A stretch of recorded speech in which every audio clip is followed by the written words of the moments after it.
તો મિડલ ઈસ્ટના યુદ્ધની આગ હવે ભારતને પણ દઝાડી રહી છે। ન માત્ર ગુજરાતમાં પરંતુ સમગ્ર દેશમાં એલપીજીનું સંકટ તોડાઈ રહ્યું છે। ત્યારે આ મુશ્કેલ સમયમાં હવે આપણો વારો છે સમજદારી દેખાડવાનો। તમે પણ TV9 ગુજરાતીના અભિયાનમાં જોડાઓ અને સમજદારી બતાવી દેશ સેવા કરો।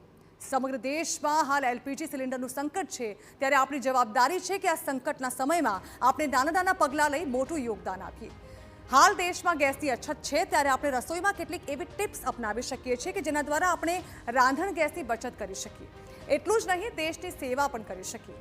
એક વાત સમજી લઈએ કે હાલ દેશમાં ઇલેક્ટ્રિસિટીનું કોઈ સંકટ નથી, ત્યારે આપણે રસોઈ બનાવવાના વિકલ્પો અંગે પણ વિચાર કરી શકીએ છીએ। જો બધા જ સાથે મળીને પ્રયાસ કરશે તો જરૂરથી આ સંકટને હળવું કરી શકાશે। ગેસ બચાવો અભિયાન દ્વારા આપણે આ દેશને મોટા સંકટમાંથી બહાર લાવવામાં મદદરૂપ બની શકીશું। તો ગેસ સંકટમાંથી પસાર થતા દેશને મદદરૂપ બની ફરજ નિભાવીએ, જેમાં રાંધણ ગેસનો ઉપયોગ હવે માત્ર જરૂર મુજબ જ કરીએ।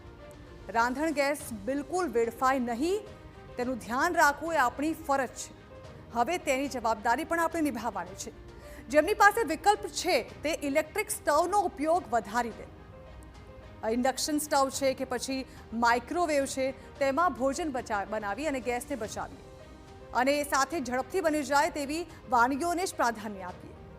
ખાસ તો જરૂર ન હોય ત્યાં સુધી સિલિન્ડરનું બુકિંગ પણ ન કરાવીએ, કારણ કે લોકો હવે કતારોમાં ઊભા રહ્યા છે અને તેઓ એક્સ્ટ્રા બોટલ્સ લઈ રહ્યા છે। પેનિકમાં આવવાની કોઈ જરૂર નથી અને કોઈ પણ પ્રકારની અફવા ન ફેલાવવી જોઈએ અને કોઈ પણ જાતની અફવા પર ધ્યાન પણ ન આપવું જોઈએ। આવા કેટલાક મહત્વના મુદ્દા જેના પર નજર રાખવાની છે, જેના કારણે આપણે પણ ગેસ જે છે તે બચાવી શકીશું। અને હવે નજર કરીએ કે કઈ રીતે ગેસ બચાવી શકાશે। પહેલું છે, રસોઈ બનાવવા માટે શક્ય હોય ત્યાં સુધી પ્રેશર કુકરનો જ ઉપયોગ કરો।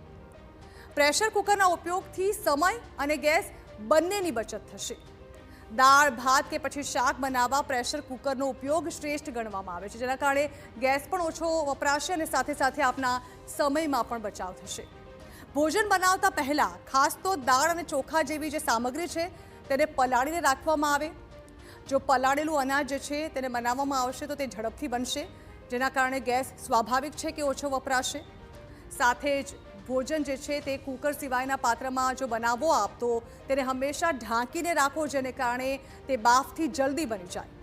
ઢાંકીને જો આપ ભોજન બનાવશો તો તેનાથી લગભગ 20% જેટલી ગેસની બચત થશે। અને રસોઈ જે છે તે ધીમા તાપે જ બનાવો, તેનાથી 25% ગેસની બચત થાય છે। ખાસ તો સ્ટવનું બર્નર જે છે તે ગંદુ ન હોય તેનું ધ્યાન રાખો, જેથી તેનાથી ગેસ બરબાદ ન થાય, તે સીધી રીતે બહાર આવે અને તેના કારણે જલ્દી રસોઈ બની જાય। તો આ કેટલાક એવા મુદ્દાઓ છે જેના પર ધ્યાન આપવામાં આવશે, તો આપણે ઘરથી જ શરૂઆત કરી શકીશું દેશની સેવા કરવાની।